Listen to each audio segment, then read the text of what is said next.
Ma räägin sünnikaardi see lihtsam versioon, siis väga paljud on küsinud kommentaarides isiksuse kolmnurgast, et kuni 18. Ma olen rääkinud, et pool sellest, ehk siis 9 aastat, me oleme ühe vanema energias ja pool oleme siis teise energias. Ehk siis see number viitab seda, et sa oled ema suguvõsa naisliini energias.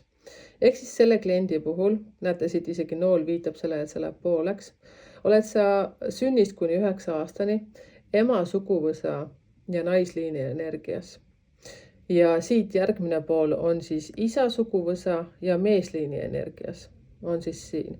Ehk siis see staadium, kui ma räägin isiksuse kolmnurgas, siis ma räägin natukene lapsepõlvest, mitte natukene, kui ma räägingi lapsepõlvest kuni 18 ja siis 18 kuni 25. Siin on väga oluline tähele panna, et need plussid ja miinused, mis ma räägin, et need miinused, kui sa ennast nendes ära tunned, siis need on vaja plussi keerata. Sellepärast, et siit 25 aktiviseerub sinu vaimsuse kood. Mitte vaimsuse kood, vaid vaimsuse kolmnurk. Ehk siis siin kuni 33-35 aastaseni tulevad sulle juba uued ülesanded, mis tähendab seda, et ka see kolmnurk on aktiivne. Ehk siis väga paljud tajuvad, et tal on 33-aastaselt või 34-aastaselt tuleb keskea kriis niinimetatud. See tähendab seda, et sa ei ole nendes kolmnurkades oma miinused läbi töötanud. Näiteks see, et sul tulevad kogu aeg ühed ja samad partnerid. Sa oled töökohas, mis sulle ei meeldi. Seepärast, et töökoha kolmnurk aktiviseerub alles peale 33.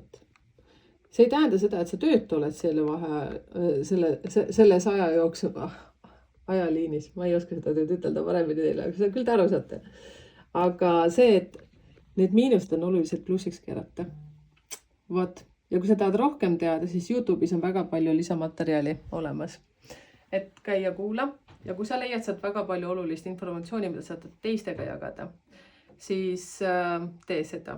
Leiad meid igalt poolt Instagramist, TikTokist, YouTube'ist numbrite keele nime all. Ja sa saad kirjutada numbritekeel@gmail.com.